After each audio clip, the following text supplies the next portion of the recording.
This is what I use for my reclaim, and I need to make some new ones because my old ones are real crusty and gross and I've had them for years and they're all kind of like breaking and little bits of plaster are going into my clay, etc. It's grim. So we're making some new ones.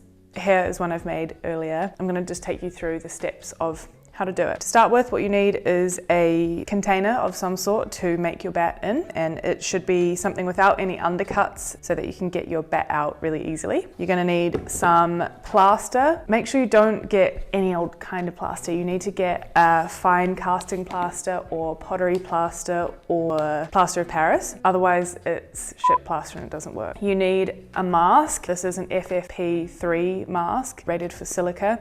If you have a respirator, that's even better. Make sure you have proper filters on it and make sure it fits you properly because you don't want to be breathing in that plaster. It's not good for your lungs. And you need some water with a sponge just to wash your hands afterwards because you don't really want plaster going down the sink. And you need some water as well for your mold. All right, we're just going to get straight into it. I don't think we need to dilly-dally anymore. I just wanted to say that I don't measure plaster at all. I go by vibe. If you are someone who likes to measure things, then look up a proper formula for it, but you can do it by like look and feel. I'm going to start by putting some water in my container and I'm going to fill it up like this much.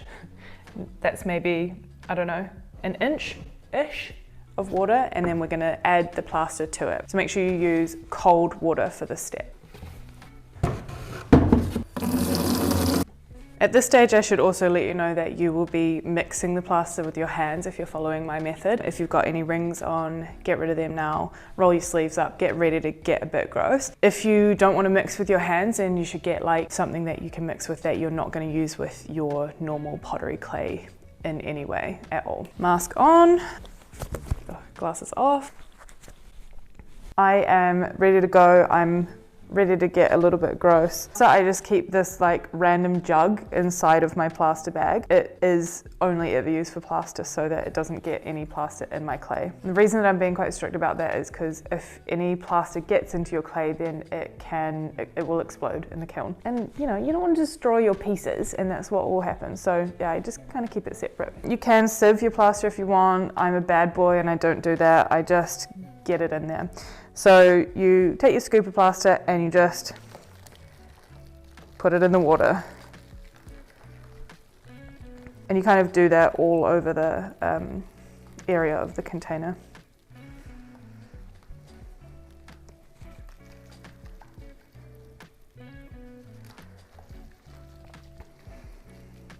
You kind of repeat this until you get to the point where it's like making little mountains and you can kind of see the plaster settling on top of the water rather than sinking straight down into it.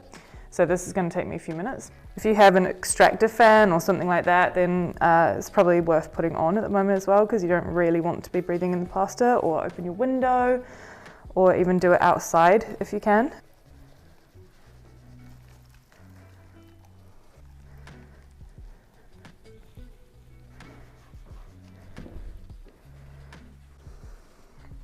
Okay, you can see we're kind of getting to the point which we want. I'm going to do like 1 or 2 more jugs of plaster and I think we'll be ready to go. You can kind of see the wee island. That's what you want. All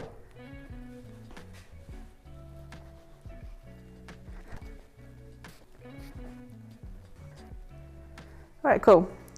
We're going to let this settle and then I'm going to get in and mix it. Okay, so this is now setting. While I'm at it, I've got a little bit of plaster left over and I'm gonna make just like a bonus mold for myself. You can do this. This is like a fun thing about plaster is you can use it for the practical use of reclaim and drying your clay out, or you can use it as an actual tool with like for making your pots. So it's the exact same process, just a lot less plaster. Nice. Done with the plaster now, I'm going to roll this up and just pop it away. And now I'm going to mix this with my hands and get grim.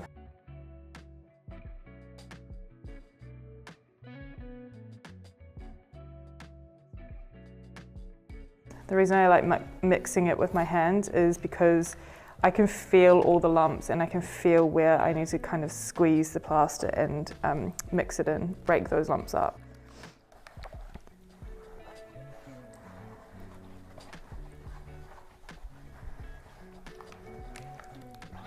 I use just one hand because I like to have a clean hand ready to like deal with any emergencies. You can use both hands if you want.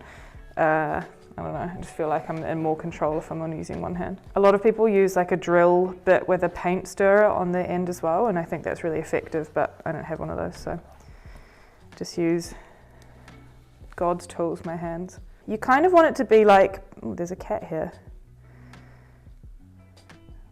That might be in it forever, who knows. If that's in there, that's in there. You want it to be like pancake mixture, this nice kind of batter consistency. And that's kind of how you know you've got enough plaster in there as well, without having to measure it.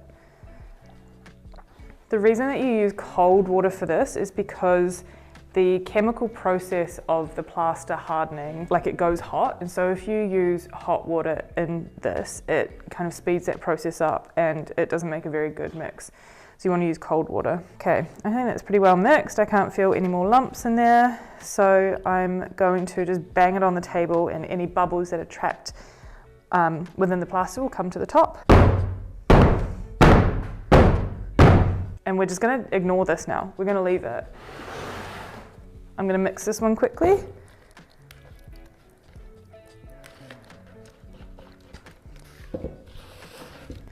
Okay, that's mixed as well, and I'm going to just scrape that off my hand.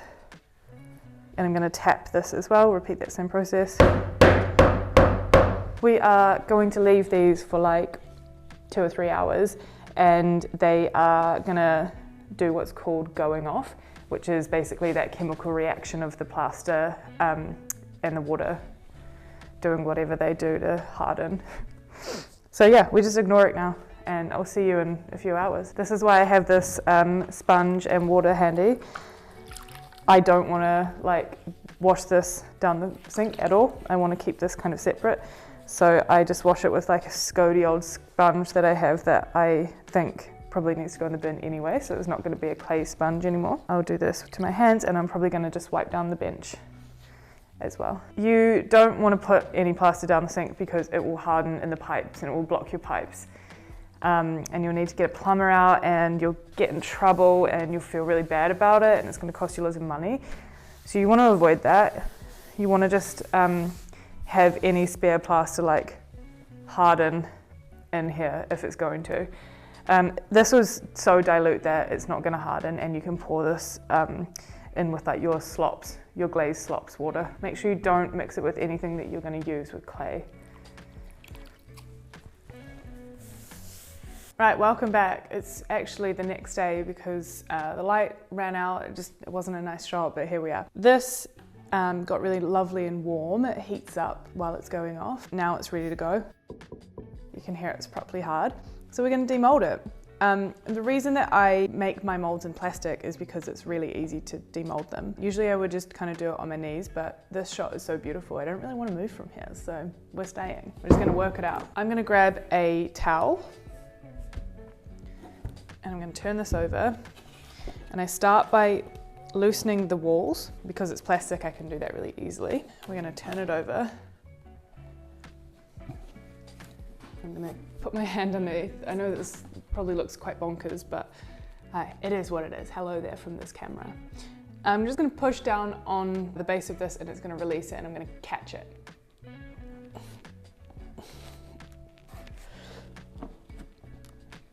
I can feel it starting to go.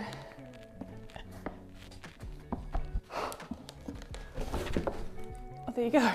Great. All right. Graceful, beautiful, we love it. Okay, now I'm gonna remove the towel. I just put that there in case it fell out. I didn't catch it and it cracked on the table, so thanks towel, you've been great. All right, so we can see we have a beautiful mold. It's stunning, but we do have these kind of crispy bits where plaster dried on the side of the bat. So we're gonna get rid of those.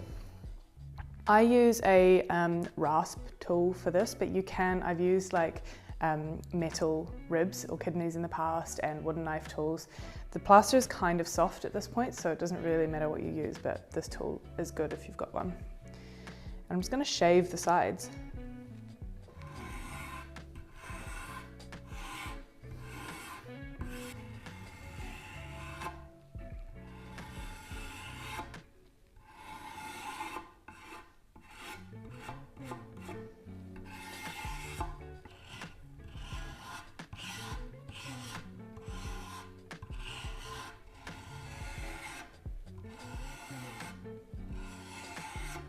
Stunning, that's it. This is my trusty little desk sweeper and it's changed my life. I really love it. So I'm gonna get rid of all these little bits of plaster.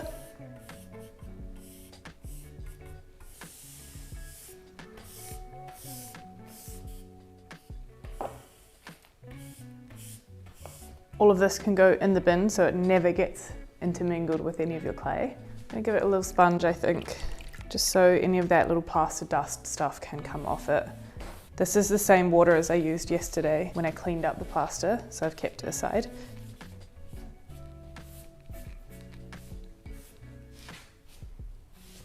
And it's done, she's ready, she's finished. I'm gonna let this cure for a few days, maybe even a week, because it's really cold in my studio at the moment. I want all the water to really evaporate from it and then I can get to using it. Just after I've cleaned everything up, this is the bonus piece. So I think it's the same method.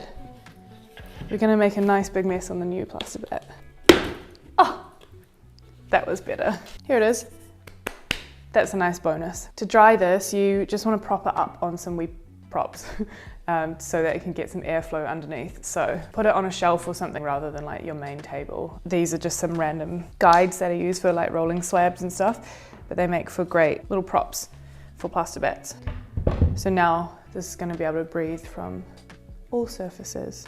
You could also, if you've got a firing going on, you could like lean it up against your kiln so that it speeds up. Anyway, that's all from me. Enjoy making plaster molds and plaster bat. I'll see you again for another pottery video next week. In the meantime, you can follow me and keep up to date with what I'm up to on social media. I'm at Mae.Ceramics. Yeah, see you soon. Goodbye.